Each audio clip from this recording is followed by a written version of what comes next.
Thiruvananthapuram ശ്രീകാര്യത്തെ RSS പ്രവർത്തകന്റെ മരണത്തിന് പിന്നിൽ പ്രാദേശിക രാഷ്ട്രീയ വ്യക്തിവൈരാഗ്യമാണെന്ന് പോലീസ്. 10 പേരടങ്ങുന്ന സംഘമാണ് കൊലപാതകം നടത്തിയത്. 6 പേർ കൃത്യത്തിൽ നേരിട്ട് പങ്കെടുത്തു. ബാക്കിയുള്ള പ്രതികളെ ഉടൻ പിടികൂടുമെന്ന് ഡിജിപി ലോക്നാഥ് ബെഹ്റ പറഞ്ഞു. കാട്ടാക്കടയ്ക്ക് സമീപം പുലിപ്പാറയിൽ നിന്നാണ് പ്രതികളെ പോലീസ് പിടികൂടിയത്. കാട്ടിലേക്ക് ഓടി രക്ഷപ്പെടാൻ ശ്രമിച്ച പ്രതികളെ പ്രത്യേക സംഘങ്ങളായി തിരിഞ്ഞാണ് പോലീസ് പിടികൂടിയത്. ഗുണ്ടാ നേതാവായ മണിക്കുട്ടൻ, പ്രമോദ്, മഹേഷ്, ഗിരീഷ് തുടങ്ങി 8 പേരാണ് പോലീസിന്റെ കസ്റ്റഡിയിലുള്ളത്.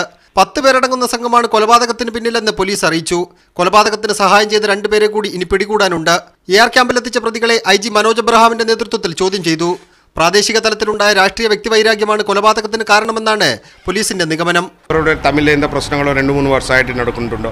Somebody saying that it is political. അപ്പോൾ ഫസ്റ്റ് ഇൻട്രോഗേഷൻ ചെയ്ത് നമുക്ക് മനസ്സിലാക്കാം.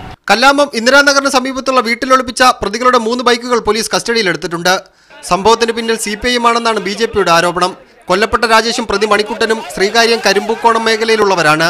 അടുത്തിടെ രാജേഷിന്റെ ബന്ധുവായ സ്ത്രീയുടെ വീട്ടിൽ കയറി മണിക്കുട്ടൻ അക്രമം നടത്തുകയും ചെയ്തു. ഈ കേസിൽ പരാതി നൽകാനും മറ്റും രാജേഷ് മുന്നിട്ടിറങ്ങിയതിന്റെ വ്യക്തിവിരോധമാണോ കൊലയ്ക്ക് പിന്നിലെന്നും പോലീസ് സംശയിക്കുന്നുണ്ട്. സേഫ് സൈനുലാബ്ദീൻ, മീഡിയ 1, തിരുവനന്തപുരം.